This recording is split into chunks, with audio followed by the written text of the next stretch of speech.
नमस्कार दोस्तों, स्वागत है आपका आज के मुख्य समाचार में, जिसमें सबसे पहली और बड़ी खबर में आपको बताएंगे कि मजबूरी के प्रधानमंत्री है नरेंद्र मोदी, विकल्प खड़ा करना होगा। प्रशांत किशोर ने सामने रखा 2024 का प्लान। दूसरी खबर में जिक्र होगा कि रेणुका चौधरी का पीएम मोदी पर मानहानि केस का ऐलान, क्या संसद की कार्रवाई को कोर्ट में दी जा सकती है चुनौती।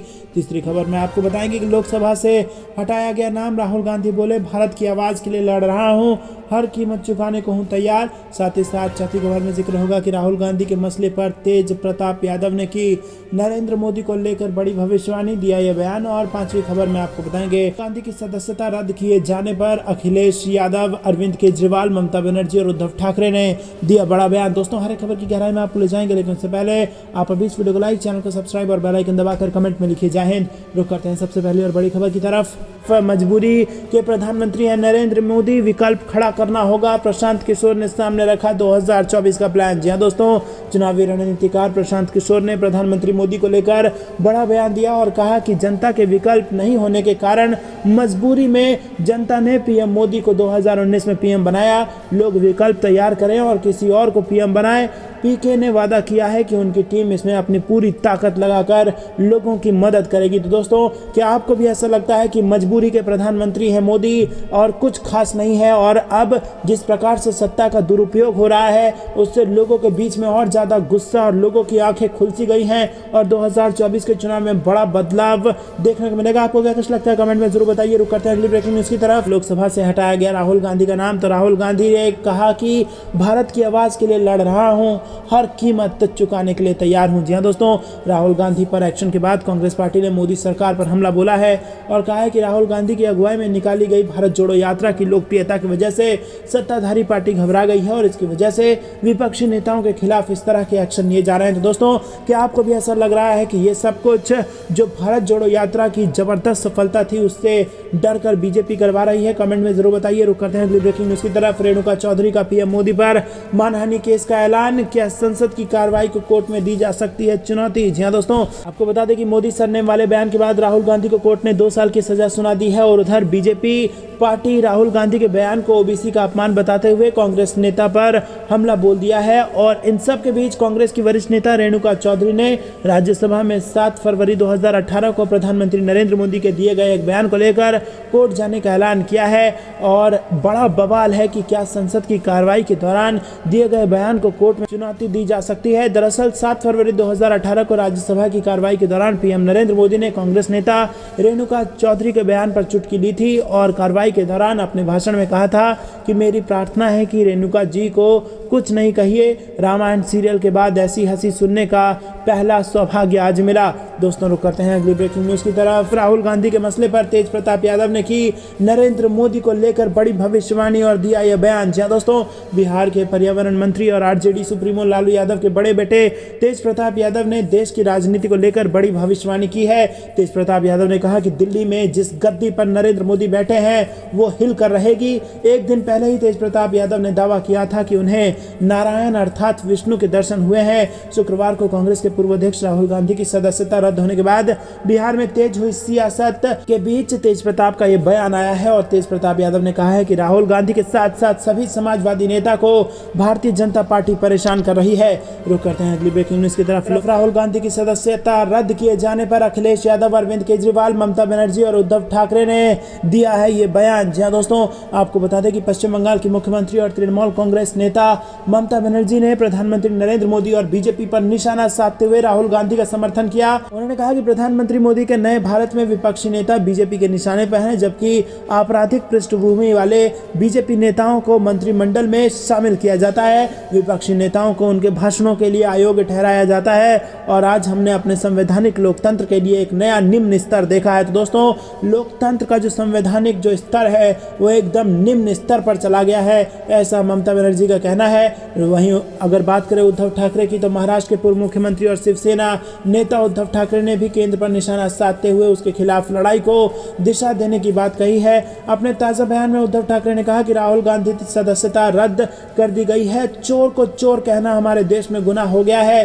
चोर और लुटेरे अब भी आजाद हैं और राहुल गांधी को सजा दी गई है। जी हाँ दोस्तों, जिन्होंने देश में चोरी की, देश को लूटा, देश की जनता के पैसों को विदेश ले जा करके मौज उड़ा रहे हैं, वो आज विदेश में मौज कर रहे हैं। और जिन्होंने उनके खिलाफ आवाज उठाई कमाई है वो आज सजा भुगत रहे हैं। ये स्थिति इस देश में बन चुकी है, ऐसा उद्धव ठाकरे कहते नजर आए। वहीं बात की जाए अखिलेश यादव की, तो अखिलेश यादव ने कहा कि समाजवादी पार्टी सपा के कई नेताओं की सदस्यता भी बीजेपी ने ले ली है। अब कांग्रेस के सबसे बड़े नेता की सदस्यता चली गई। महंगाई और बेरोजगारी जैसे असली मुद्दों और दोस्त कारोबारियों पर बहस से ध्यान हटाने के लिए जानबूझकर ये सब किया गया। वहीं दिल्ली के मुख्यमंत्री अरविंद केजरीवाल और आम आदमी पार्टी के राष्ट्रीय संयोजक अरविंद केजरीवाल ने कहा, क्या हाल बना दिया है देश का, अभी राहुल गांधी की सदस्यता समाप्त कर दी इन लोगों ने।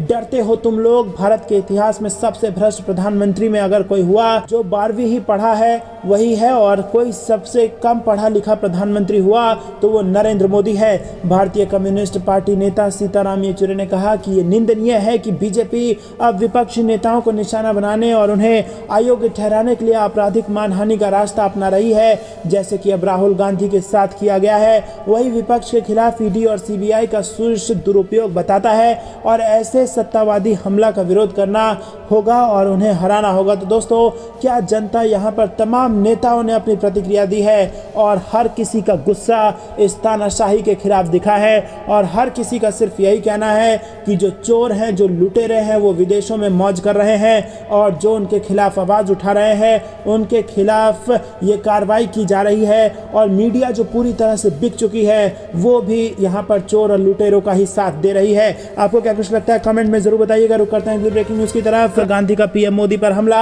हमारी रगों में जो खून दौड़ता है वो आप जैसे कायर तानाशाह के सामने कभी नहीं झुकेगा। जी हाँ दोस्तों, आपको बता दें कांग्रेस नेता राहुल गांधी के वायनाड से संसद की सदस्यता रद्द कर दी गई है और इसको लेकर राजनीतिक गलियारों में हलचल मच गई है।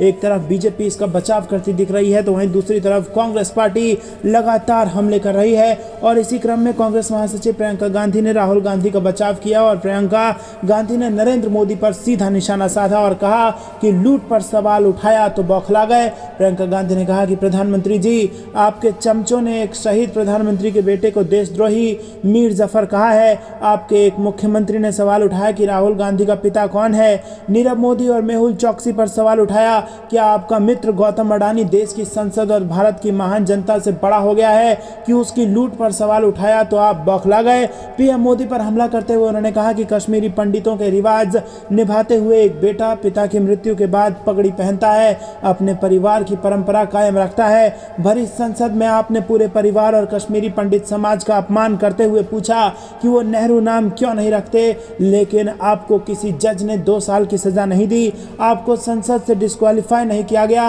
राहुल जी ने एक सच्चे देशभक्त की तरह अडानी की लूट पर सवाल उठाया तो आप बौखला गए। उन्होंने आगे कहा कि आप मेरे परिवार को परिवारवादी कहते हैं, जान लीजिए इस परिवार ने भारत के लोकतंत्र को अपने खून से सींचा है जिसे आप खत्म करने में लगे हैं। इस परिवार ने भारत की जनता की आवाज़ बुलंद की है और पुश्तों से सच्चाई की लड़ाई लड़ी है।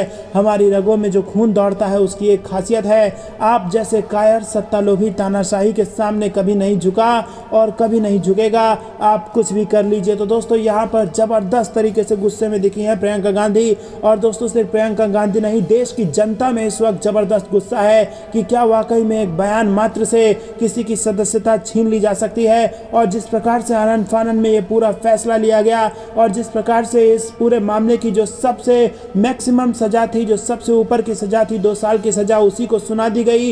इस सब पर सवाल उठ रहे हैं और देश भर की जनता में इस तानाशाही के खिलाफ यहाँ पर गुस्सा नजर आ रहा है। अगर रांची देखा जाए तो रांची में लोग सड़क पर उतर आए हैं, दिल्ली से लखनऊ तक लोग सड़क पर उतर आए हैं और अब लोगों को ये समझ में आने लगा है कि तानाशाही हो रही है। और राहुल गांधी की सदस्यता जिस प्रकार से रद्द हुई है उससे लोगों के मन में कई प्रकार के सवाल उठ रहे हैं और सवाल घूम फिर के यही उठ रहा है कि क्या वाकई में अगर देश में लूट होगी और उस पर सवाल उठाया जाएगा तो ये स्थिति हो जाएगी। तो दोस्तों, क्या आप भी नीरव मोदी, मेहुल चौकसी और ऐसे ही तमाम जिन्होंने देश के साथ लूटपाट की है, देश में बड़ी चोरी की है, उन सब का विरोध करते हैं और राहुल गांधी का समर्थन करते हैं? तो वीडियो लाइक करके, चैनल को सब्सक्राइब करके वीडियो को ज्यादा लोगों तक शेयर जरूर कीजिएगा। रुक करते हैं अगली ब्रेकिंग न्यूज की तरफ। फेसबुक और इंस्टाग्राम, राहुल गांधी को सजा मिलने पर कांग्रेस ने बदली प्रोफाइल फोटो, लिखा डरो मत। जी हाँ दोस्तों, कांग्रेस नेता और सांसद राहुल गांधी को सूरत की अदालत ने मानहानि केस में 2 साल की सजा सुनाई है।